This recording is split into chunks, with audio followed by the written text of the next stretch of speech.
Como tal es el tejido conectivo mucoide, que lo observamos en qué estructura, en la gelatina de Wharton. Esa es la estructura.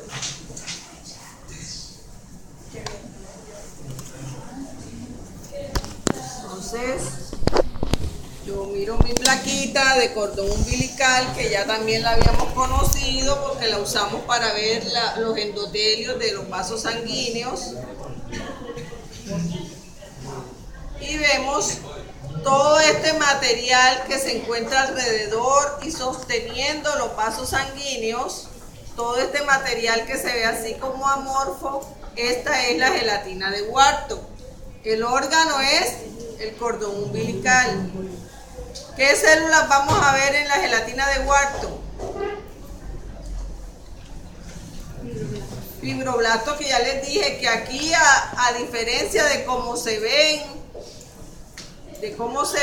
en los, por ejemplo, en los tendones, que se van a ver así alargaditos. ¿Por qué? Porque están comprimidos por las fibras colágenas. Aquí es como el huevo, que yo voy a hacer un huevo frito, pero en una sartén de este grande. El huevo se explaya como él quiere. Eso pasa aquí con los fibroblastos y por eso se ven así como estrellados, ¿verdad? Se ven abiertos porque están aquí, tienen mucha sustancia fundamental amorfa, mucha agua. Por eso forma un gel, que es como una gelatina. Cuando yo corto el cordón umbilical, lo que yo veo adentro, ya ustedes vieron cuando uno hace maicena o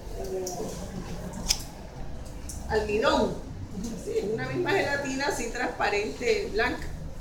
Por eso se llama gelatina de Wharton. Entonces, órgano, cordón umbilical, estructura, gelatina de Wharton, células que vamos a ver solo fibroblastos. Si yo les decía que si yo miro un cordón umbilical y aquí veo un neutrófilo o un linfocito o una célula plasmática, ya este feto está infectado.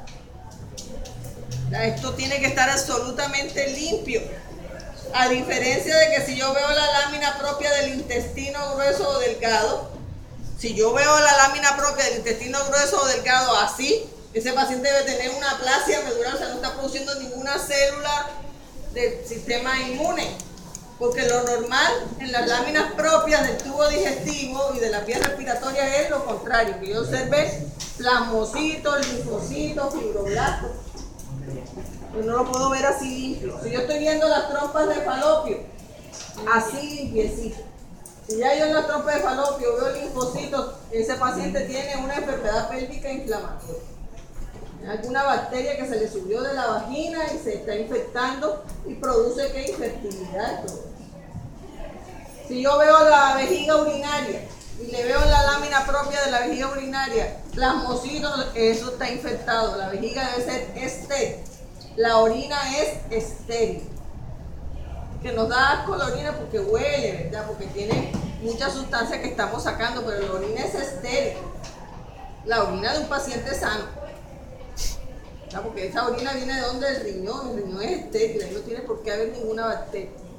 Si ya yo tengo una bacteria, tengo una cistitis. Y si tengo bacterias en el riñón, tengo una pielonefritis. Eso no es una enfermedad. La orina debe ser estéril, por lo tanto la lámina propia de la vejiga, del ureter, debe ser limpiecita. Entonces, cada órgano, de acuerdo a su función, etcétera, tendrá sus propias características. De eso se trata la histología. No es aprender histología como aprendérmelo de memoria sin sentido. Es con un sentido, ¿verdad? Que me explique a mí cuándo hay salud y cuándo hay enfermedad. Si yo no conozco cómo es saludable, no puedo saber cómo es cuando está enfermo.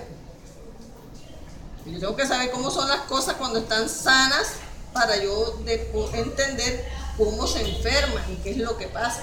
Entonces, si la mamá de este feto tiene una ruptura prematura de membranas, entonces le rompen las membranas amnióticas, ¿qué va a pasar, verdad? Se le sale el líquido, pero también se le entran bacterias que vienen ¿de dónde? De la vagina, que eso es normal que tengamos bacterias. ¿Por qué? Porque la vagina se conecta con el medio externo.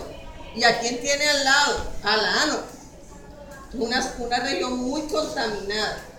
Por eso el cuello tiene un tapón mucoso que que separa completamente las membranas de allá de la vagina. Entonces, si ese tapón se sale y se rompe la membrana, las bacterias de acá se suben. Y cuando se suben, ¿qué va a haber? Una respuesta inflamatoria, que la voy a ver yo en el cordón, en las membranas, y por supuesto, ¿quién estará infectado? El feto. ¿Y qué se le va a infectar al feto? Los pulmones. ¿Por qué? Porque él está respirando agua. Él hace unos movimientos respiratorios, pero lo que mete es agua para que sus pulmones se distiendan. Luego, cuando él nace, cambia todo y ya se reemplaza por aire. Pero ¿qué pasó en ese feto que estaba infectado? Ya él nace, por así decirlo, con una neumonía.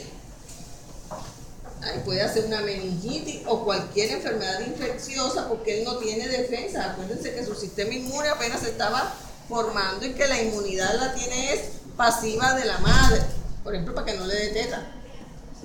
Pero le puede dar otra infección. Pero ese fetico, ese recién nacido que uno encuentra que tiene el líquido amniótico café, las membranas café que se rompen, friables ya, ese feto está infectado. Ese no lo podemos dejar dar de alta, se tiene que quedar hospitalizado. Eso lo de saber cómo es lo normal y cómo es. Yo les decía, si usted recibe un óbito fetal, un feto muerto, va a mandar a hacer la autopsia, tiene que mandar también la placenta, el cordón, porque ahí hay mucha información. Entonces, esta es la gelatina de Wharton. ¿Qué tejido? Nombre del tejido. El tejido conectivo mucoide. Recuerden poner el nombre del tejido. En el quiz anterior me pusieron plano simple, por ejemplo, me ponían epitelial. Siempre tienen que poner el nombre del tejido, no solo el adjetivo del tejido. Porque si me ponen mucoide, es el adjetivo de qué? Del tejido conectivo. Tejido conectivo denso irregular, tejido conectivo laxo, tejido conectivo mucoide, tejido adiposo. O sea, el nombre del tejido. Hay tejidos que tienen su nombre, por ejemplo, el adiposo, pero uno no dice tejido conectivo especializado adiposo, uno le dice de una vez tejido adiposo. Listo, eso es todo. Ya lo